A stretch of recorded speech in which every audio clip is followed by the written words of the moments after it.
Welcome to my free writing course. I'm Mahsuda. Today I'm going to give you 3 tips for plotting a novel. Now I say novel, but these tips will work for a short story, a screenplay, or anything where there is a story involved. My first tip today is to find a structure. I really struggled with plot and structure when I started writing. I like to have a character and a story idea and just kind of run with it. So the idea of putting a constraint on that made me feel like I was killing the creativity out of a story. But actually, structure and plot are your friend. They stop you from going off on tangents, having to cut out the large majority of your writing. And if you've ever had to cut out writing from your work, you'll know how painful that can be. So what I did was to look on the internet and find lots of different structure types. One of the most well-known story structures is the hero's journey. This is what Star Wars is loosely based on, and I have put a link on below for you to have a look at that. There's also the 3-act structure that used to be used in theatre quite a lot. The one I particularly love is Threeact's pyramid. Again, there's a link below for you to have a look at that. But just because a structure works for one writer doesn't mean it necessarily works for another. So experiment with different structures and see what works for you. But generally, when you look at any story structure, it starts with something happening, a rise in tension, something else happens, and then there's a drop in tension, something else happens, and we start that rise and fall, rise and fall.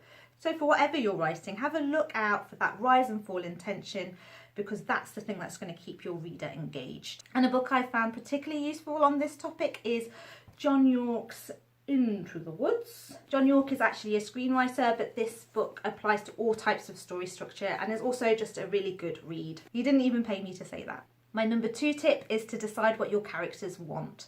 So every character should want something in your story, and preferably those wants should clash against each other. However, your main focus will always be your main character.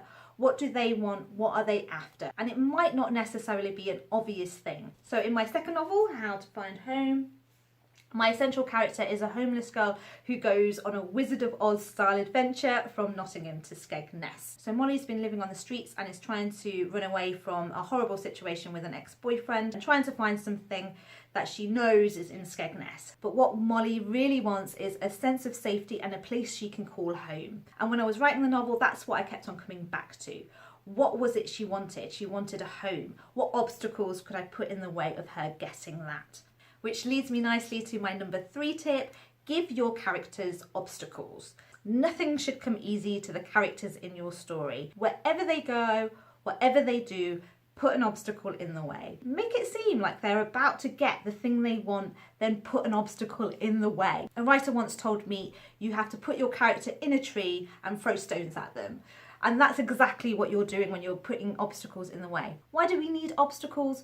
Because without them, we don't have the tension that will pull a reader through your story. If everything comes too easily for your characters, then your reader will soon lose interest. You want your character to get what they want, but you don't want it to come easy to them. So put those characters up those trees and throw those stones. This is my free writing course. If you'd like to see more of these videos, please subscribe, and you can also buy me a coffee on the Ko-fi link below. Thank you for joining me, and remember, everyone's writing journey is different, so find the path that works for you. Ta-da! I've done it!